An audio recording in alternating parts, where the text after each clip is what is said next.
Hey guys, welcome to Sunrise Soap Company. You are the proud new owner of a make your own bath fizzy kit. Let's get started. So before we begin actually making, you're gonna wanna be prepared by grabbing a few household items. The first and one of the most important things that I would grab is a bowl. You're gonna need to put your fizzies in something while you mix it up. You could also grab a spatula, a spoon, just anything to stir. Maybe you have a fork on hand. My favorite tool though for the mixing is my hands. Let's get messy.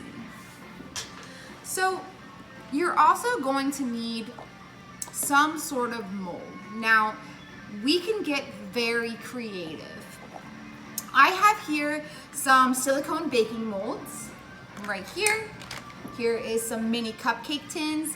I tend to favor these when I'm making these. But if you don't have a cupcake tin, now I have silicone. You could use a metal cupcake tin. You could use an ice cube tray. You could use, you could even use measuring cups if you just have little things laying around like this that you could actually press your fizzies into. This would be very helpful. You could also use, if you wanted to kind of do them one at a time or kind of make them the traditional way, you could also use a melon baller or meat baller, which is one of these. Now, in one of our other videos, you guys also received a soap kit. You could also use one of the tiny molds that came with your soap kit. So this is what it looks like. Now, I don't favor these one at a time methods only because what you are going to see before we start, you have to move quickly when you make these fizzies. You don't have time to wait. You don't have time to go grab other things around your house once you've started, because the second we start to mix our fizzies together, it's gonna dry out really fast, faster than you would think. So I recommend having all of the supplies on hand. I also recommend using a mold that is gonna be a cupcake tin, an ice cube tray, something that you can kind of make multiple at once, so then you can press them all in and then put them directly into the freezer. All right, so now that we've got together, we've gathered our household items that we're gonna use to make our fizzies.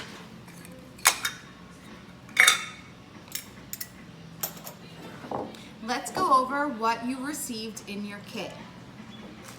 So your kit's gonna look something like this. It's gonna come with your fizzy dust. It's gonna come with a cocoa butter orb, and it's also gonna come with your directions. So the first thing that you're gonna do is you are gonna take your dry fizzy mixture and we're gonna pour it into our bowl. Now, we're gonna start to mix this up with our hands because you wanna make sure any little chunk is very, very smooth. But before we start mixing this with our hands, we need to melt our cocoa butter orb. So, our cocoa butter orb is going to look something like this. So we're gonna pop this in the microwave. You can use a glass bowl, a glass Pyrex, just as long as it's microwave safe. You could probably even use a mug if that's all that you have laying around at home, just as long as you can put it into the microwave. Okay, so we have our pre-melted cocoa butter disc. Now, something that is very important to remember while we do this is your cocoa butter is going to need to be very warm. It should not be scalding hot, but you're gonna want it to be on the very warm to hot end. So we're gonna mix it with our hands. Like I said, you can use a spoon or a spatula or something if you want to. Honestly, I find the best tools for this is our hands, and come on, let's have fun. Let's be messy. Once I've mixed up the fizzy dust, it should be nice and smooth. You want to get out as much of the chunks as you possibly can. It's going to look something like this. You're going to take your pre-melted, very warm cocoa butter, and you're going to pour it in. Now, when you pour this in, you don't want to pour it all in at one time. The thing with fizzies is they can sometimes be a little tricky. Every time they're a little bit different. So I'd rather that you reserved some of your cocoa butter in your Pyrex and mix this up.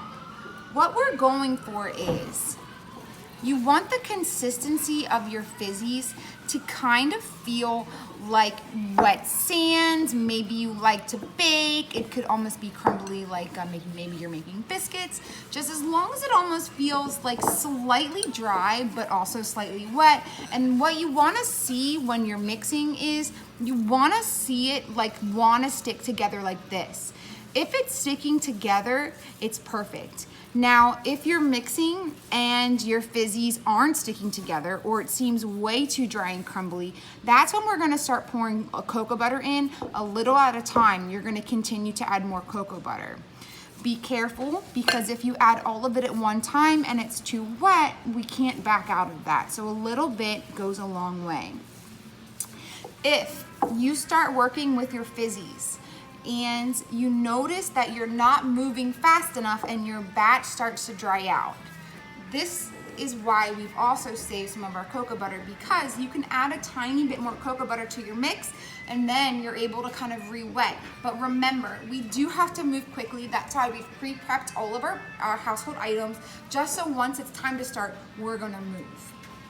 So I'm gonna take my pre-mixed fizzy mix, and we are gonna press it into our butterfly mold. Like I said, this is my favorite method, just because you're gonna be able to press a bunch in at once and then you're gonna pop them into the freezer. Now, let's pretend that we're gonna be using one of if you happen to have a melon baller or a meat baller at home, this is perfect. You're gonna take a handful of it, pre-squeeze it, hold these with your dominant hand, grab as much of that as you can, press it, stick your fingers in either side of the holes and kind of try and pop it out. Popping it out is the tricky part, and that's kind of why I tend to really prefer using a mold or a cupcake tin, ice cube tray again, that you can press them into, because I've already had trouble, and if you can't move fast enough, your batch is gonna start to dry out, and that's what we don't want to happen. So let's finish out our batch with one of these. Again, this is one of the single molds that came in a previous soap making kit. You can press it in like this, but if I were doing this, I would almost want to freeze this piece. What you can also do is you can try to very, very, very gently pop this out onto a tray, but you must be very, very gentle. So we're gonna make another one. We're gonna try and press this in. You wanna make sure you're packing it really good, because one of the other things that you're gonna find with fizzies is, the trick to making them is the packing part. You don't wanna just keep adding cocoa butter because it's not working. You almost wanna just pack it as best as you can. And again, I'm gonna try my very best to gently, gently, gently pop it out of the silicone mold. Like I said, this can be difficult, but this'll work. Now the last thing I'm gonna show you is, let's say we're using a measuring cup because that's all you've got laying around, and you can still do it. We're gonna do the same method. We are just gonna press it into our measuring cup. We're gonna pack it as best we can.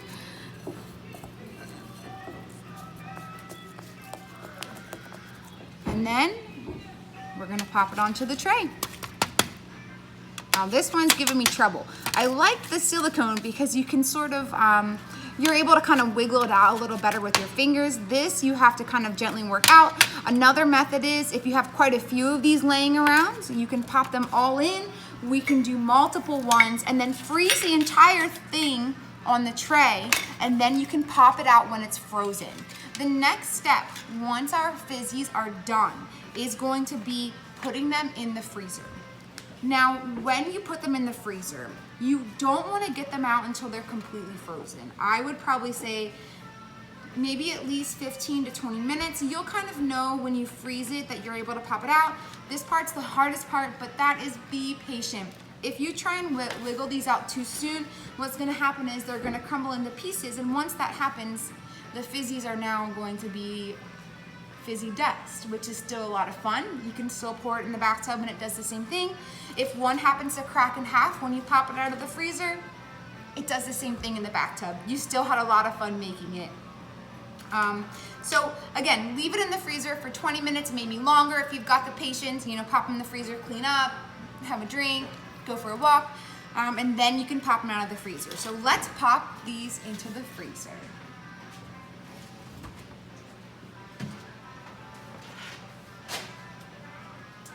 Here are some examples of things we've done earlier today. These we used some silicone molds, baking molds that we had laying around. When you pop them out of the mold, now this part's also going to be very important.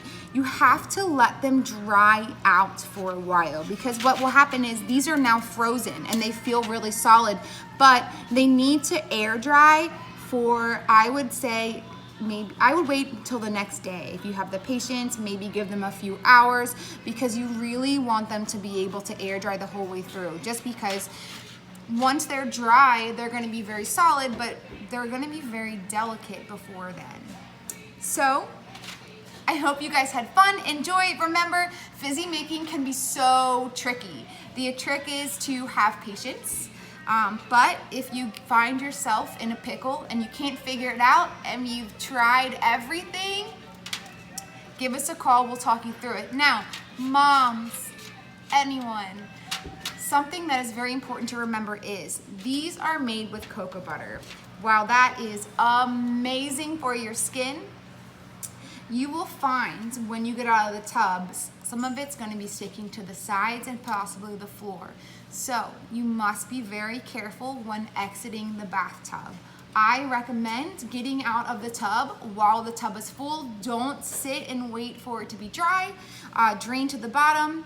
Now, something else that you will notice is after a few baths with your amazing handmade fizzies, you might find that there's going to be some buildup of oil on the sides of your tub.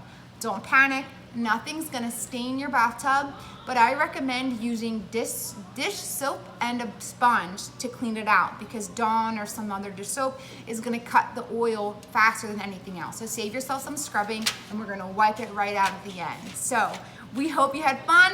Get messy. Thank you.